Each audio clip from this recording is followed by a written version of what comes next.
Hello there, people of hyperspace. My name is Davontos, and it's time to get hyped, because this is some epic Call of Duty Black Ops 3 multiplayer gameplay in one of my favorite maps, Splash. So, I've received an open challenge from one of my YouTube subscribers, Mr. Gummy Bear. He wanted me to use the ICR set as they have it, set in Grand Theft Auto 5. So, I believe I made a video for Mr. Gummy Bear not too long ago, but it's fine, because I do open challenges for everybody. And next time I do another open challenges, hopefully I'll see if I can try to take somebody else different. No offense to you, Mr. Gummy Bear, but I want to get to other people.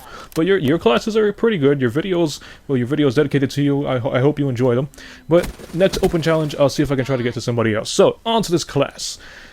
It's actually pretty good. I wouldn't say it's the best ICR class. Mr. Gummy Bear himself said it wasn't really that great. It's just to fool around. And it is pretty good to fool around. You slap on some attachments on your weapon, mess around on the battlefield, and see how you do. And I feel like the ICR, the Kuda, and the KN-44 are the most versatile weapons in Black Ops 3. The only benefit that the ICR has that the others don't is it's very, very accurate. It's the most accurate automatic assault rifle in Black Ops 3.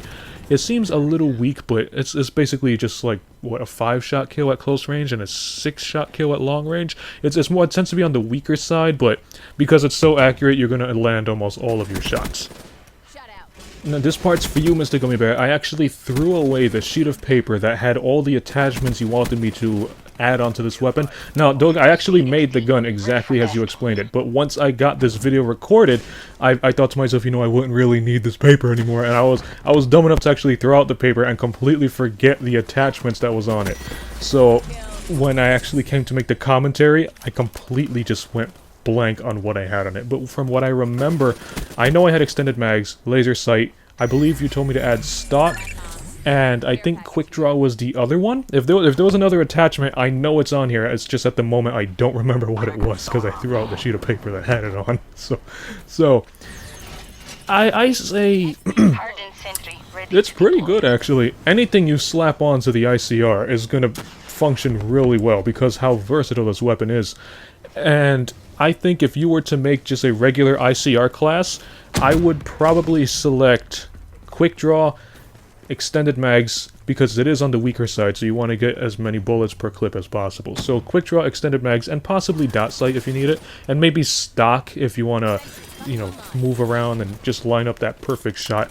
I know I don't really like running a lot of attachments on my weapons, but for the ICR, maybe attach that extra, you know, attachment perk and run, you know, a dot sight and 3 attachments instead of a dot sight and 2. It depends on all your playstyle, but I never really used the ICR much. My go-to assault rifle has always been the KN-44. Occasionally I would switch over to the M8, but the ICR is something I'm probably going to start using. I want to get some more kills with it. I believe at the moment I only have like 700 kills with this weapon, and all my other guns are like in the thousands. Actually, the KN-44 I think has like 5,000 kills right now, so I gotta do some catch up with the other weapons.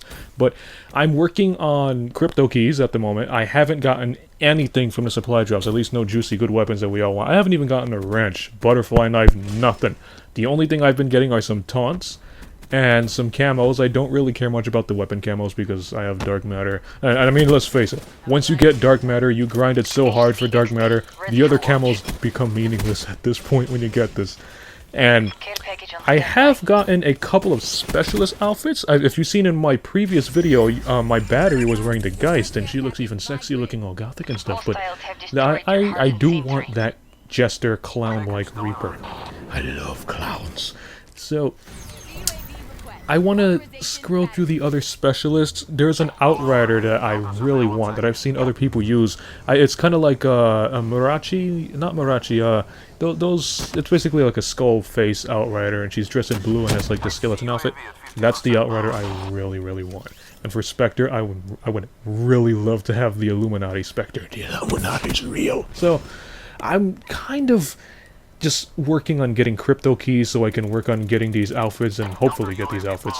And on top of that, the instant I get any weapon, if it's the wrench, if it's the Shadow Claw crossbow, or even the MX Grand, the instant I get it, guaranteed I'm going to post some gameplay on it, even if it's like run around wrench only gameplay. I'm going to get that for you guys, because even I'm going to be so hyped to finally get those weapons. You have no idea how many crypto keys I've spent trying to get these weapons, and I'm not actually going to spend money on COD points because I feel like it's a waste of money.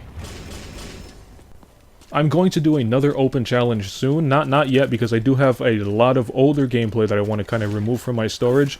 It's like so old to the point where it was when I was using Nomad and I was camping a lot to try to get, I think it was, what, Diamond on some MGs? I have like gameplay from way back then, and I want to see if I can try to remove it from my storage, make some space on my PlayStation 4.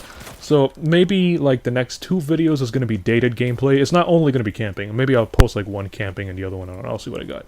But the next few videos is probably going to be some dated gameplay. I won't be rocking my dark matter. But then once I get rid of most of my older gameplay, I'm going to do another open challenge, so you guys can leave me some comments in the space below and let me know what you want me to use. And as always, I'll leave my honest opinion about it if you want, or you can just give me some shit class that I just run around with nothing but throwing knives, and you can laugh at how terrible I do at it. But basically, yeah, the next few videos is old, crappy, non-dark matter, campy-like, almost campy-like, if not random, non-dark matter gameplay, and then comes some more open challenges for you guys. I have been asked a couple times, what kind of playstyle do I do? What am I doing that I'm getting so many kills with these random classes or just my own classes? And it's actually that I play very flanky or stealthy. If you watch my gameplay in Call of Duty or even Blacklight, you'll notice that I tend to flank a lot. And what I do is I avoid teammates, as I do here. I see teammates here and I just leave. I tend to avoid them. I tend to be that lone wolf, and it allows me to pull off flanks because the enemies are distracting the teammates are distracting the enemies, which allows me to avoid them, pull off a couple of cheap kills I do here, and then just quickly leave and try to pull off a flank. It's very risky, especially if you're playing something like TDM or Domination, because you're running into enemy spawn blind. Even with the UAV, it's still going to be blind because the enemies move a lot in Black Ops 3. In order for this to be effective, I would say you have to understand the enemy spawns and understand the enemy's basic hangout areas. You know, they're not camping grounds, but where they tend to stay most of the game. Thus, if you understand where that is, you can easily flank there, take the best flanking route, and get yourself a couple of cheap kills. Now, if you want to try this, I would suggest flanking in a stealthy manner, taking Ghost and taking a silenced submachine gun, which allows you, to flank them without being seen. And you continue doing this and you'll get to understand their hangout areas and the best flank routes to use. Now, if you don't want to go flanky, you can go stealthy. If you saw my Spectre knife-only gameplay on Rise, I was sound whoring to the extreme in that game. The best way to go stealthy is to sound whore, because everybody's making so much noise in Black Ops 3. And stay in enemy spawn, or avoid your teammates and just charge very, very sneaky-like into the enemy spawn. Because since you're going stealthy, if you stay by your loud teammates, you're going to get compromised. You're going to have to wind up staying in enemy spawn for as long as possible. But that's the end of the gameplay here. If you liked it, punch that like button with a mighty force. You can follow me on Twitter at DavontosMan or Vine Davontos. And as always, I'll see all of you in my next video. Have a nice day.